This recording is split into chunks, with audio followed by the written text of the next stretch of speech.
How to follow up in attacking.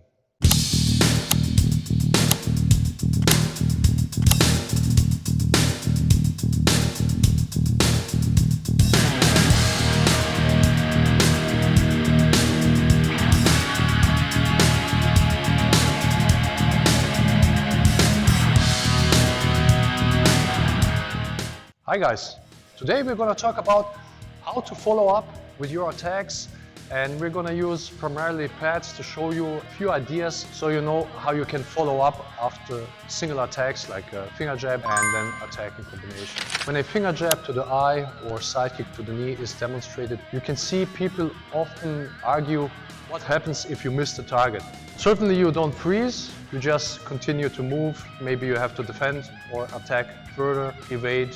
So it could be anything of this. So if you would attack with a finger jab, you can use a pad for it or protection glasses, but we are going to do everything with pads now. For example, if he comes with a finger jab, okay, this would be a hit and usually it would be over.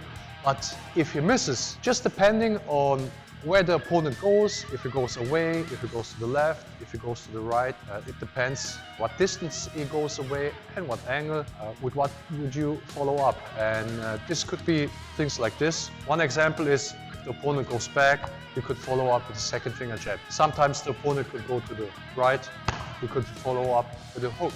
Or you could go to the left, you could follow up with a back fist. You could also easily follow up with another finger jab.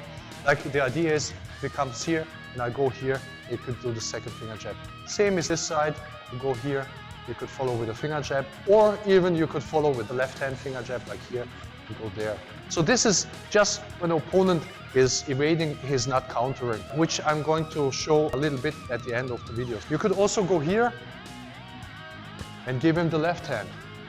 So here, you could follow up with the left. You would follow up usually with the left if the lead hand is jammed.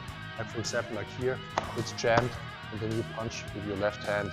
So you don't waste any time, you go immediately to the next target. This could also be here on the left hook.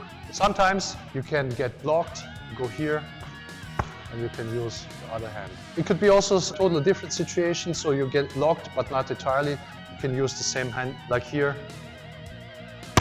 And you go with a back fist, just you roll around. It's not always the same situation. Sometimes the angle is different, sometimes the distance is different, even speed is different. So you shouldn't waste any time. You should go as fast as possible to the next target. If the opponent goes even further away, so like you punch or you finger jab the guy, okay, and he goes further away, then you can use your kick. You can also use a side kick, which I have to switch my position to be able to hold him a side kick with my left pad. If the opponent goes to the side, further away, then you can follow up with a kick.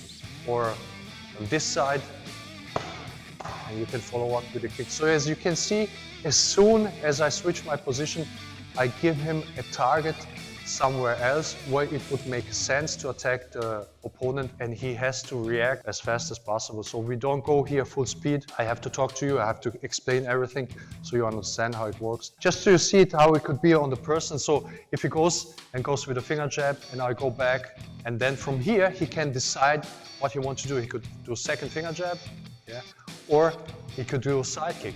So go here and go with the side kick, not losing any time. And if I go like here, go step here, and then he go with a finger jab.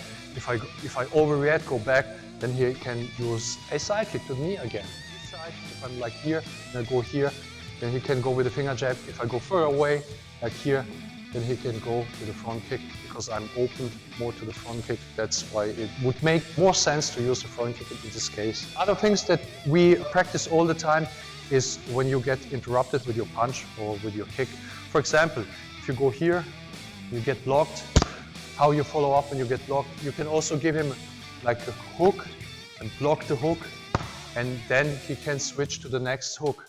You can block it low and then hook high. You can even block it here, low, and then give it otherwise. So it depends on what you want to work. For example, he waits and I go with the hook, and then here, and then you can follow up. Or you can go the same here, you go here, and you can follow up in there. So it depends. So all these things you can do with the pads, the student or you will get enough practice to be able to do these things. So the other thing is what I wanted to show you, if the guy evades and counters you. So that's when you use your left hand to cover you. So for example, he comes with a lead punch and I counter here, then he can use his left and then attack with his back fist. He could even use his left. Yeah, okay. But you see the back fist is actually more direct and you can use also finger jab in the same situation.